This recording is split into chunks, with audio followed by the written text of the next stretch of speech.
एक तांत्रिक समाधि में लीन है। उसी समय जोर जोर से चिल्लाते हुए एक औरत उसके सामने आती है और कहती है, तांत्रिक बाबा, मुझे बचा लो। लेकिन तेरे पीछे तो कोई नहीं लगा हुआ है। तो फिर मुझे ऐसा क्यों महसूस होता है कि लोग मुझे मारने के लिए मेरे पीछे दौड़े चले आ रहे हैं? पिछले जन्म में तूने बहुत से लोगों को मार दिया था, जिसके कारण वो आत्माएं इस जन्म में भी तेरा पीछा कर रही हैं। बाबा, इनसे बचने का कोई तो उपाय होगा। इस दुनिया में कोई भी समस्या ऐसी नहीं है जिसका समाधान न हो। उसी तरह इस समस्या का भी समाधान है। बाबा, मैं बहुत परेशान हूँ, मेरी समस्या का समाधान बताइए। इसके लिए तुमको सबसे पहले डायन बनना होगा। डायन बनने के बाद जो भी आत्माएं तुम्हारा पीछा कर रही हैं, उन सब को तुम अपने बस में कर लोगी, और जो जी में आएगा वो तुम उनसे करवा सकती हो। लेकिन डायन बनना इतना आसान नहीं है। डायन बनने के लिए कठिन दौर से गुजरना पड़ता है। अमावस की हर काली रात को तुम्हें 2 बच्चों की बलि देनी होगी। जब तुम लगातार 21 बच्चों की बलि दे दोगी तो शैतान तुम पर खुश हो जाएगा और तुम डायन बन जाओगी। तुम्हारे अंदर 100 शैतानों की ताकत आ जाएगी। मैं डायन बनने के लिए अब कोई भी काम करने को तैयार हूँ। ठीक है, अमावस की रात को बच्चों को लेकर तुम मेरे पास आना। ओम फट स्वाहा, ऐसा कहकर बाबा हवन में घी डालता है। अब तुम यहाँ से जाओ, अति शीघ्र चली जाओ। औरत वहां से चली जाती है। कुछ ही दूर जाती है, तब तक आत्माओं की आवाज़ उसे फिर सुनाई देने लगती है। वो परेशान होकर अपने घर में जाकर सो जाती है, लेकिन उसे वहाँ भी नींद नहीं आती। बार बार अज्ञात आत्माएं उसे परेशान करती हैं। वो मरना चाहती है तो वो आत्माएं उसे मरने भी नहीं देती। आखिर ये फुलमतिया को हो क्या गया है? हमेशा अनाप शनाप बकती रहती है, अजब गजब हरकतें करती रहती है। लगता है इस पर भूत प्रेतों का साया है। अब वो औरत सोचती है कि अगर मुझे इन आत्माओं से मुक्ति पानी है तो मुझे बाबा के बताए हुए काम करने ही होंगे। और ऐसा सोचकर औरत गांव में बच्चे खोजने के लिए निकल पड़ती है। वो खेलते हुए बच्चों को पकड़ पकड़ कर तांत्रिक के हवाले करने लगती है और गांव से बच्चों के गायब होने की सूचना दूर दूर तक फैल जाती है। फुलमतिया पागलों जैसी हरकत करती है, इसलिए उस पर कोई शक नहीं करता। फुलमतिया बच्चों की बलि देती जाती है। उसके पीछे लगी हुई आत्मा और भी कष्ट देना शुरू कर देती है। फुलमतिया को ऐसा महसूस होता है जैसे उसके बदन पर कोई जोर जोर से मार रहा है।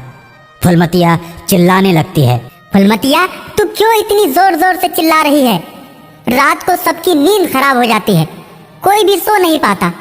अगर तुमको चिल्लाना ही है तो गांव से बाहर जाकर ऐसी हरकतें करो ताकि किसी की भी नींद खराब ना हो।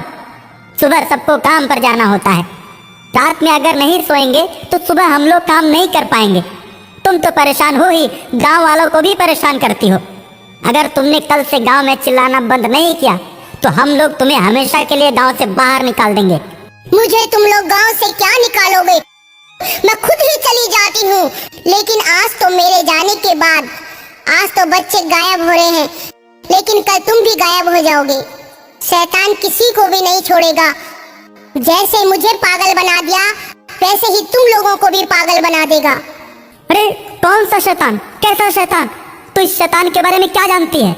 अगर गांव में शैतान नहीं आता है तो फिर बताओ बच्चों को कौन ले जाता है?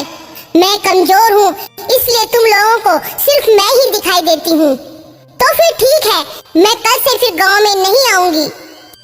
ऐसा कहकर फुलमतिया गांव से चली जाती है।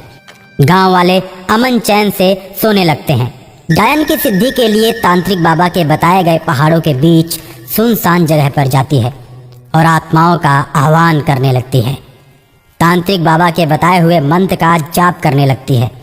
उसकी साधना रंग लाती है और धीरे धीरे एक एक करके उसके सामने शैतान प्रकट होने लगते हैं। तांत्रिक बाबा के मंत्र से वो सभी शैतानों को अपने बस में कर लेती है, क्योंकि वो अब तक 20 बच्चों की बलि चढ़ा चुकी थी। सबसे बड़े शैतान को खुश करने के लिए उसे अब 21वें बच्चे की तलाश थी। 21वें बच्चे की बलि देते ही वो सिद्ध डायन बन जाती। अब फुलमतिया ने गांव में जाना छोड़ दिया था, इसलिए उसका बच्चे हासिल करना मुश्किल हो गया था। एक दिन दैवी शक्तियों से भरा हुआ एक बच्चा उसके सिद्धि स्थल की तरफ अपने आप चला आता है। उसके पूजा के सामान के साथ खेलने लगता है। पूजा के सामान को जैसे ही वो इधर उधर बिखेरता है, फुलमतिया चली आती है और कहती है, तुम तो बहुत ही प्यारे बच्चे हो, लेकिन नटखट भी हो। तुमने मेरे पूजा के सामान को खेल खेल में ही नष्ट कर दिया। आंटी आंटी, मैं तो बच्चा हूँ, मुझे तो कुछ ना कुछ खेलने के लिए चाहिए ही। तुमने तो खिलौने रखे ही नहीं है, तो मैं क्या करता। आंटी मुझे भूख भी लगी है, कुछ खाने को हो तो दो। इतनी सुनसान जगह में परिंदा भी पर नहीं मारता। तुम कैसे आ गए? लगता है दाल में जरूर कुछ काला है। आंटी नहीं, मैं तो भटकता भटकता खेल खेल में यहाँ चला आया।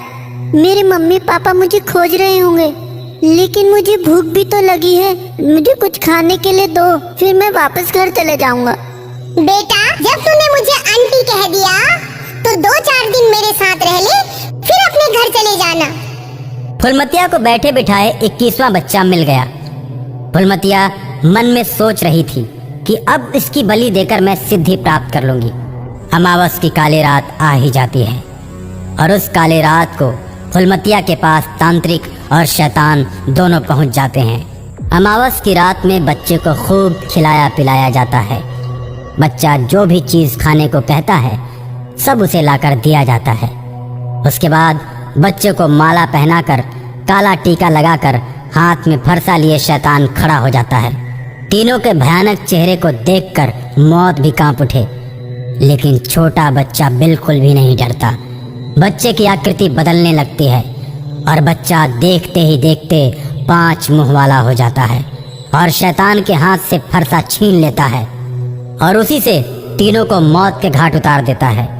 और इस प्रकार उस अमावस की काली रात में डायन की सिद्धि हमेशा के लिए अधूरी रह जाती है और बुरी आत्माएं हमेशा हमेशा के लिए समाप्त हो जाती हैं।